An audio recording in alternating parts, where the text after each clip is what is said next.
Alhamdulillah wa salatu wa salam ala rasulillah. Ma ba'd. The question is asking about what we can see at the end of this ayah. And there are many other ayats which are similar to this.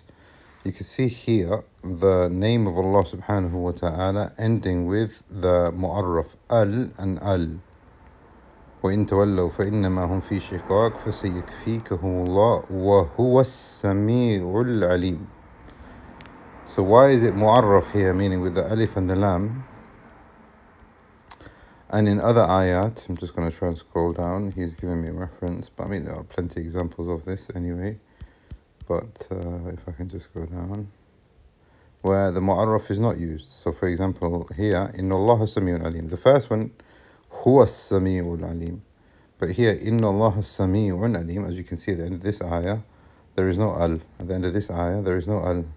Inna Allah Ghafurun Rahim.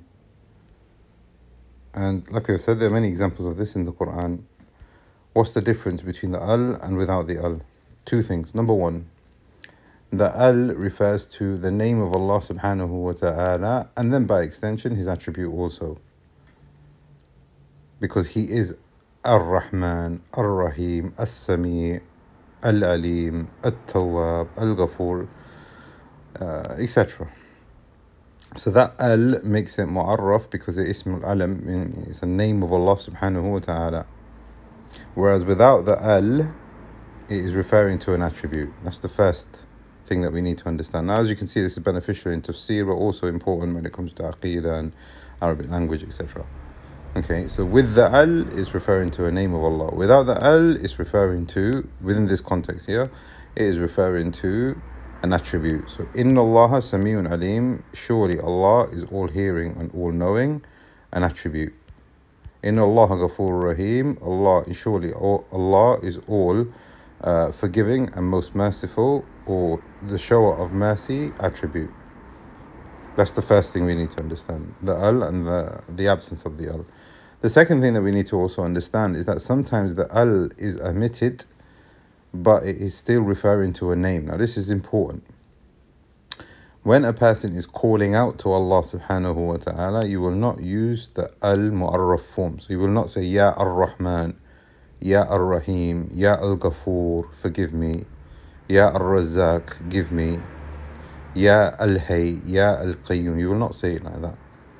The mu'arraf form is omitted or excluded when you are supplicating to Allah. So you say, Ya Hayyu Ya Qayyum, Ya Rahman, without the al, Ya Rahim, without the al, or the ar. Ya As-Sami', you don't say Ya As-Sami', Ya Sami', Ya Mujib. So now here, sometimes the mu'arraf form appears as a name of Allah subhanahu wa ta'ala, and the al is omitted, either because now we are talking about an attribute, or because sometimes it comes as a supplication to Allah subhanahu wa ta'ala. And this is from the way that we can supplicate to Allah. The only time that we have the mu'arraf form when we are using a supplication or when we are supplicating to Allah is with his name, Ismul Jalala subhanahu wa ta'ala, Allah. Ya Allah, that remains with the al. Allahumma.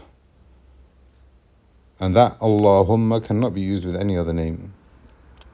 So hopefully this explains the answer for the questioner who was asking, why is it sometimes we have al and sometimes the al is omitted? We ask Allah subhanahu wa ta'ala that he teaches us that which is beneficial for us and that he benefits us that with which he teaches us. And we ask Allah subhanahu wa ta'ala that he makes us of those people who have tawheed and know him well through his names and his attributes, and that Allah subhanahu wa ta'ala makes us of the people of tawheed and the people of Quran, and that Allah subhanahu wa ta'ala hears our call and accepts it from us. هذا والله أعلم وصلى الله